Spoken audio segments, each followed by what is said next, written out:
The scientific study of sounds that we call when it is articulated through your vocal cords is called phonetics. And the English language, as we look into, has 26 letters, of which we divide them accordingly as in A, E, I, O and U are the vowel sounds and the rest are all consonants. So now when we look at these letters, you find that the A, E, I, O, U, which we have called them vowels, produce 20 sounds.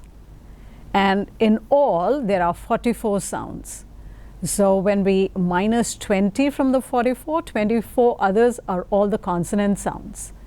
Now, even as we look into or when we listen to a sound as to how we perceive them, it's so different because you find that each of us, we have an MTI, that is mother tongue interference into everything that we say.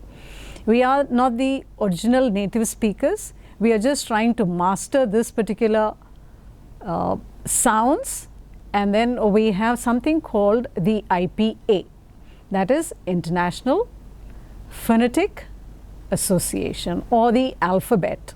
So when we have this, you find that all over, be it the world or anywhere that you go where people speak English, they have a particular kind of a symbol that can be associated with the sound. So when we have this happening, you find that IPA is basically into two accents, that's the American and the British. But we mostly find that we incline ourselves towards the British because we here in India and wherever we go, we find that they have ruled over us for 400 years. So that makes us to understand that we incline more towards the British.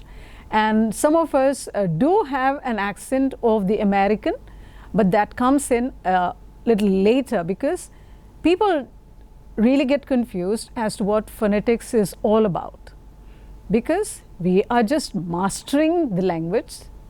We are trying to understand as to how well we can communicate to the others so that the others will be able to understand as to what we are saying. So at times it becomes an impediment when we do not articulate the language properly.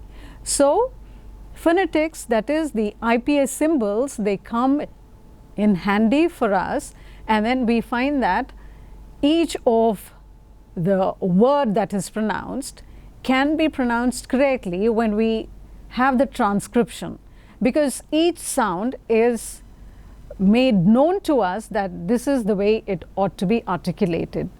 So phonetics play a major role not only in us making a sound better to the receiver, and also you find that it plays a major role in understanding the language itself. So you find that the consonants and the vowels, when we try to differentiate between these two, you find that the 20 sounds which are produced by the vowels, first you find that they are divided again. First you have the monophthongs that are absolutely pure in their being, in the way they articulate, in which they are articulated. And then you have the diphthongs, that is a combination of two sounds, that is the vowels itself. You find that they combine together and then they produce a different sound. Now for instance, maybe we just take a small word as day. When you think about this particular word, it has a consonant and then you have a diphthong, the D sound and the A sound. So when you have these two come together, then it becomes the day.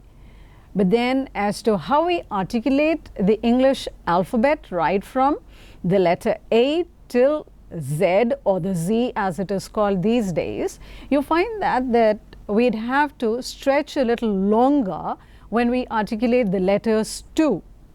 So having said this, you find that the consonants are represented mostly to the letters that we have, like Take for instance the letter B. The symbol is just similar to the letter B.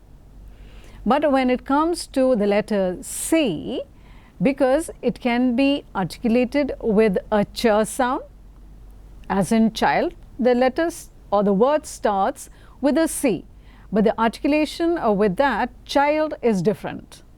Now when you think of even campaign, or for instance a cat, it starts with a k sound. So you find that they are so different.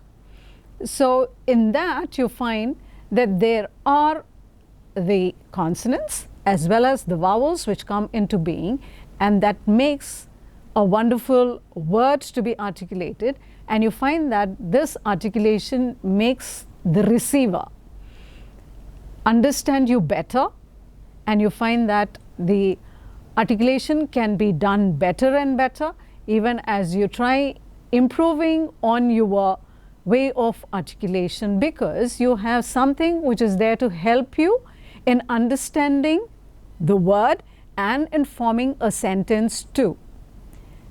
And you find that in phonetics, making it very brief and short, it makes you a person who would be able to communicate better. And also you find that phonetics does play a major role in our lives as long as we try adhering to whatever symbols that we have, because there are certain rules that are laid out in understanding the letters.